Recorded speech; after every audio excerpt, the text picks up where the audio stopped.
अब हम लोग पढ़ेंगे RNS concept of acid and bases. मतलब अब एसिड किसको कहते हैं, बेस किसको कहते हैं, ये पढ़ेंगे। ठीक है ना। तो अकॉर्डिंग टू आरएनएस एसिड क्या है? Anything which furnishes H plus ion in aqueous solution. Acid furnishes, हाँ ये सब स्टैंडर्ड इंग्लिश है, हमको भी समझ में नहीं आता, मतलब समझो कि देता है। फर्निशेस मतलब वो हाँ परफॉर्म नहीं, वो हाइड्रोजन आयन देता है, रिलीज करता है, प्रोड्यूस करता है, रिमूव नहीं करता है, प्रोड्यूस करता है। कुछ मीनिंग निकाल लेता है इंग्लिश को है ना। Acid furnishes H plus ion in aqueous solution।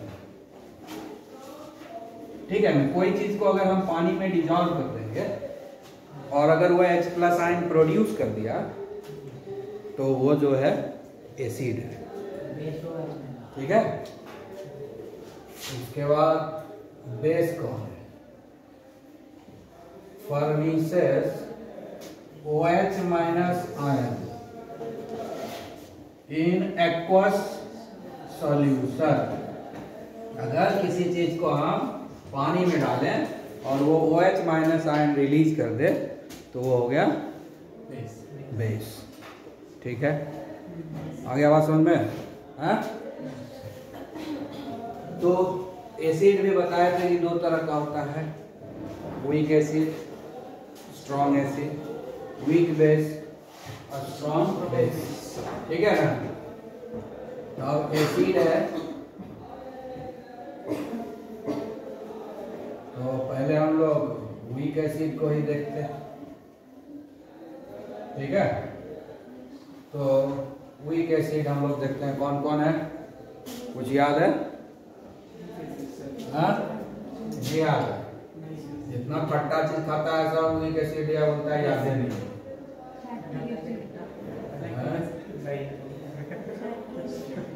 ठीक है, ये हुआ एसिटिक एसिड।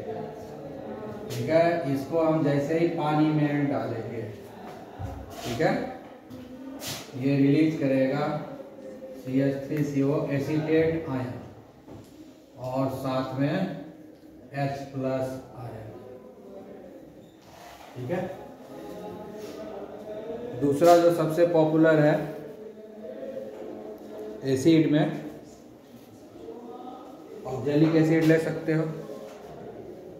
ठीक है।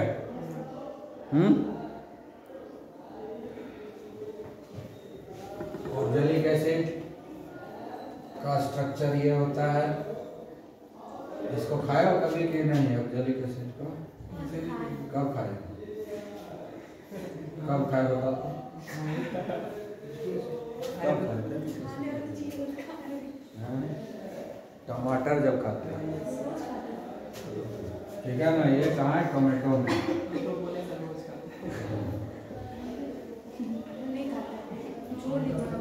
ये हो गया ऑक्जेलेट आयन।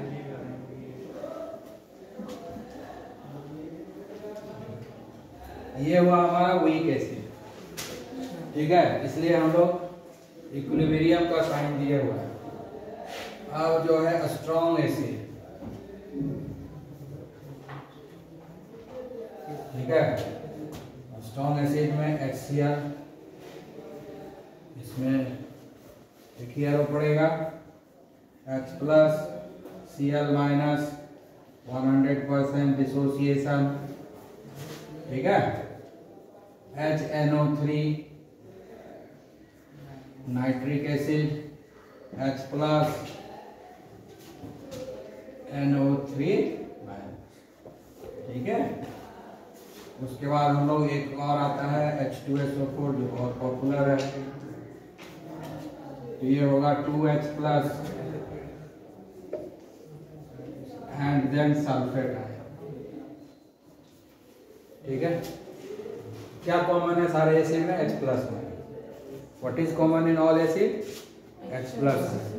सारे में H प्लस आयन है, चाहे वीक हो चाहे स्ट्रॉन्ग हो, ठीक है ना। तो आरएनएस के हिसाब से हम लोग ये एसिड का डेफिनेशन दे रहे हैं, एसिड का ये एग्जांपल, ठीक है। अब यहाँ पर एक और चीज जानने की जरूरत है।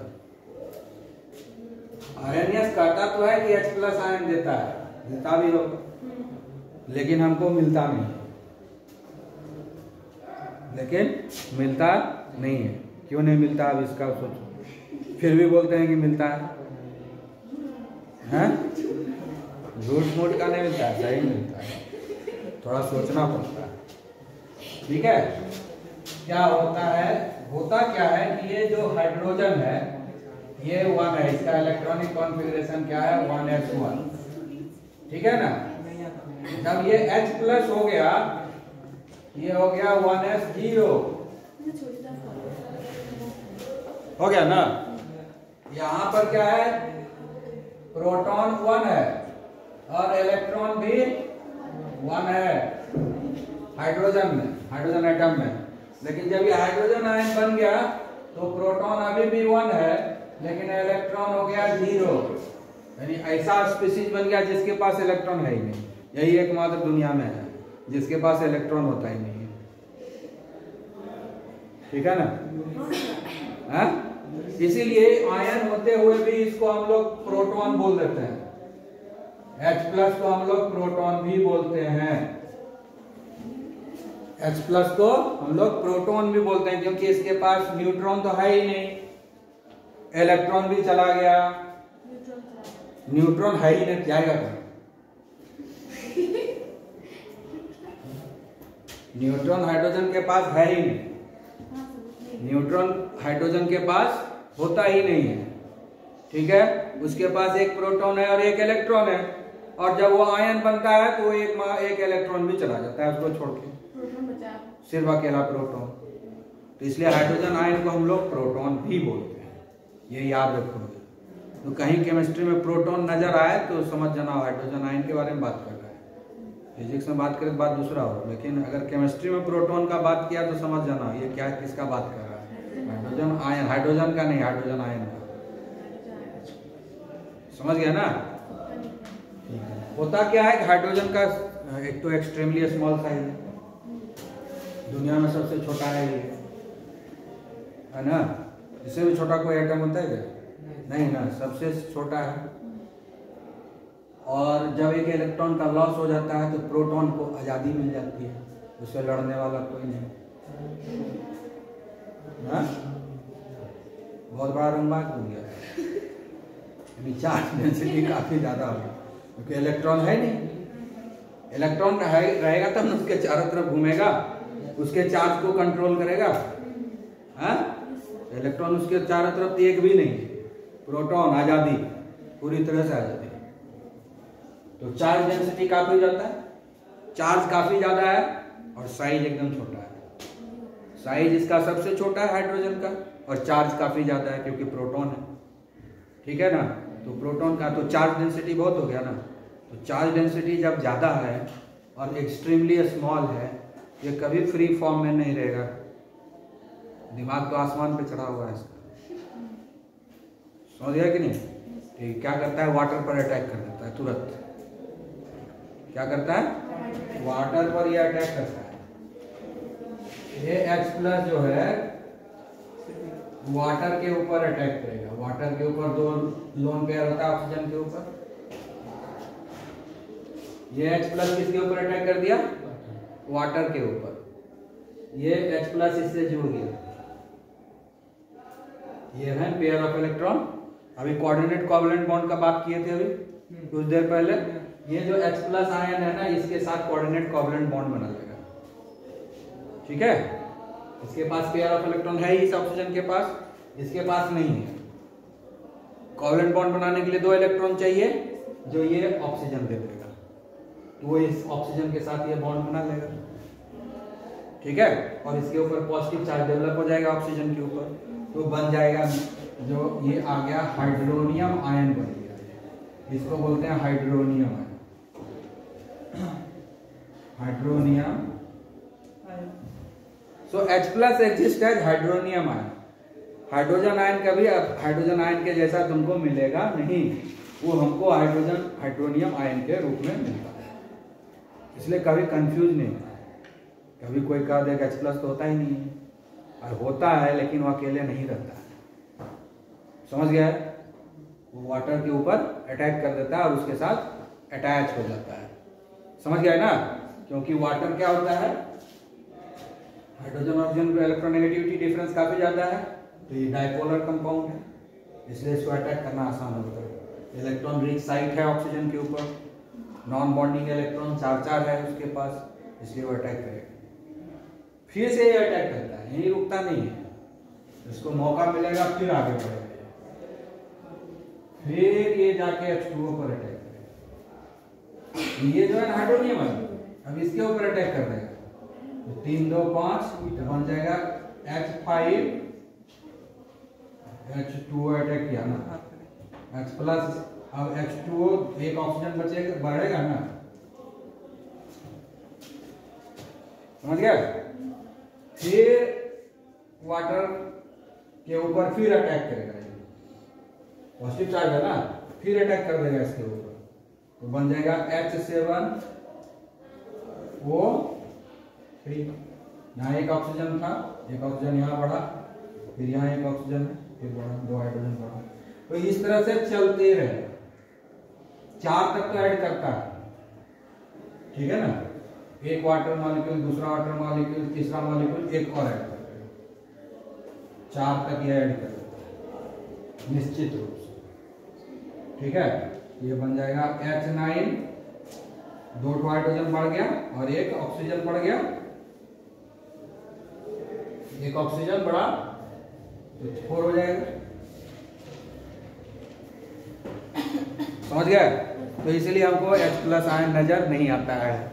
पहले वो हाइड्रोनियम आयन बताता है, लोअर क्लास में हम लोग यहीं तक बताते हैं, इसके आगे नहीं बताते, है ना? 10th में यहीं तक बताया, इसके आगे नहीं होता। अब तुमको बता दिया, अब तुम इससे भी आगे जा सकते हो। समझ गया?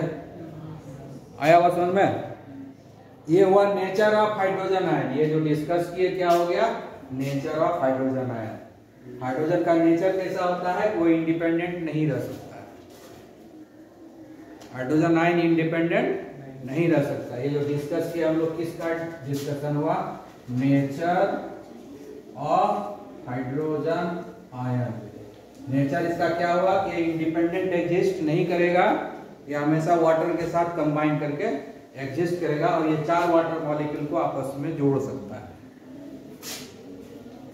समझ गए? एक हाइड्रोजन आयन 4 वाटर मॉलिक्यूल को आपस में जोड़ सकता है, ठीक है? एक जोड़ा तो हाइड्रोनियम आयन, ठीक है? सब हाइड्रोनियम आयन ही है, मल्टीपल, ठीक है? सबसे सिंपल हाइड्रोनियम आयन ये है, और आगे जितना बढ़ते जाएगा वो सब कॉम्प्लेक्स होता जाएगा। तो नेचर ऑफ हाइड्रोनियम आयन समझ में आ गया? हाँ, क्लियर? कोई दिक्कत? तो H+ ion exist as hydronium ion, independently exist नहीं करता है। क्यों ऐसा होता है? क्योंकि smaller, very very small size है, और इलेक्ट्रॉन नहीं होने के कारण इसका जो प्रोटॉन का पॉजिटिव चार्ज है पूरी तरह से फ्री है, एक्सपोज्ड है, इसलिए चार्ज डेंसिटी ज़्यादा होता है, और जिसके कारण वो इंडिपेंडेंट नहीं रह सकता है, वो वाटर के साथ कंबाइन करेगा। ठीक है? क्लियर? ठीक है, तो वीक बेस अब हम लोग देखते हैं। वीक बेस में हम लोग लेंगे NH4 OH, इसको हम लोग पानी में डाल दिए, ये क्या देगा हमको, NH4+ एंड OH-। बेस है ना, तो H- देगा, ठीक है? उसका कोई भी ले सकते हो, कैल्शियम हाइड्रोक्साइड ले सकते हो, ठीक है? मैग्नीशियम हाइड्रोक्साइड भी ले सकते हो, वो सब के सब वीक है, ठीक है? अगर तो ले लो जैसे कैल्शियम हाइड्रोक्साइड ले लिए,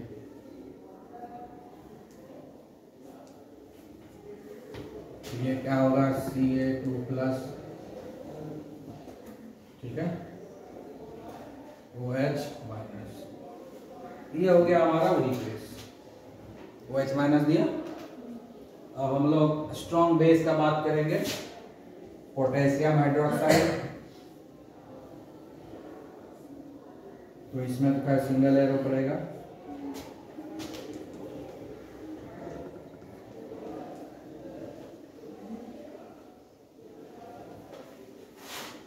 NaOH,